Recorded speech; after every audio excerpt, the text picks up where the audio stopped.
On June 25th, the container ship MV Everlovely, registered in Singapore and operated by Evergreen under the Taiwanese flag, was sailing along the recommended southern route in the Strait of Hormuz, approximately 7.5 nautical miles, about 14 kilometers southeast of the port of Date, off the coast of Oman. British and American maritime sources recorded the impact of a projectile, likely an Iranian attack drone, on the starboard side of the bridge superstructure. There were no injuries, fuel leaks, or damage that would prevent navigation. The ship then continued its journey to a safe area. It was not just an isolated attack against a commercial vessel. The attack happened directly within the sovereign territorial waters of Oman. According to the United Nations Convention on the Law of the Sea, territorial waters up to 22 kilometers from a country's coast are an integral part of the territory of the coastal state. Attacking a vessel there, even claiming violation of routes authorized by Tehran, represents a direct violation of Oman's sovereignty. Oman, a neutral country and a traditional mediator in the region, had participated in coordinated efforts with the International Maritime Organization to create safe evacuation corridors after months of conflict. The incident undermined these efforts, forced the suspension of the humanitarian evacuation program, and called into question the international respect for the maritime borders of a sovereign state. Iran justified the action, claiming that the Everlovely was following a route not approved by its new Persian Gulf Strait Authority, which was created to control regional navigation. Hours earlier, Tehran had already issued warnings that ships outside the routes it designated would not be guaranteed passage. For Iran, the Strait of Hormuz is an area under its direct influence.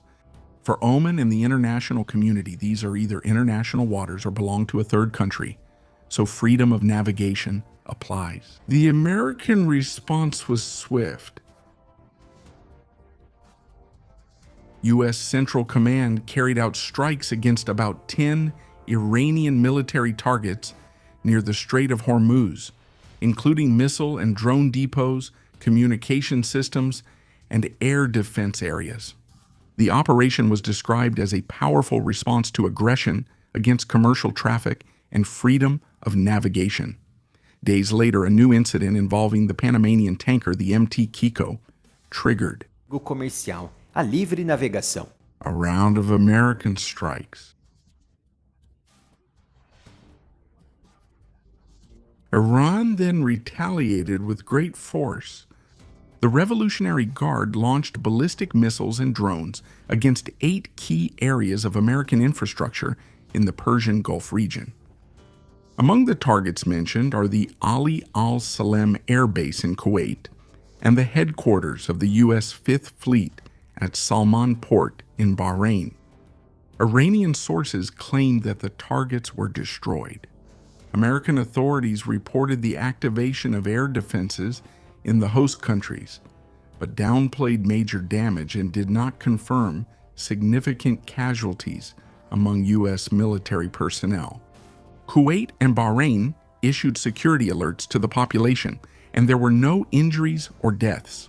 If you want access to full analyses with exclusive content that is not released to the public here on the channel, become an exclusive member for only 7 Rs and 99 cents a month. Both sides accuse each other of violating the 14-point Memorandum of Understanding, signed on June 17, which called for efforts to ensure the safe passage of commercial ships without charges for 60 days. Iran claims that the American attacks after the Iranian coastal forces broke the agreement. Washington claims that Iran was the first to break the agreement by attacking ships after the incident.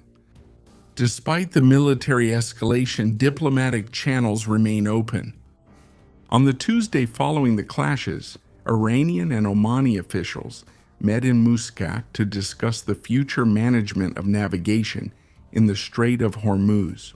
But this move by the two sides is not being well received by the Americans. Oman's foreign minister, Badr al-Buzaid, reiterated the commitment to safe and toll-free passage in the strait. On the Iranian side, the chief negotiator Mohammad Baghir Ghalibaf, who is the current president of the Iranian parliament, indicated that the administration of the strait will not return exactly to the conditions before the conflict. In other words, there will not be safe and free passage. The American president, Donald Trump, in a public post, stated that it is very possible that Tehran will never learn, and he warned that if reasonableness fails, the United States may complete the job militarily, adding that the Islamic Republic of Iran will no longer exist.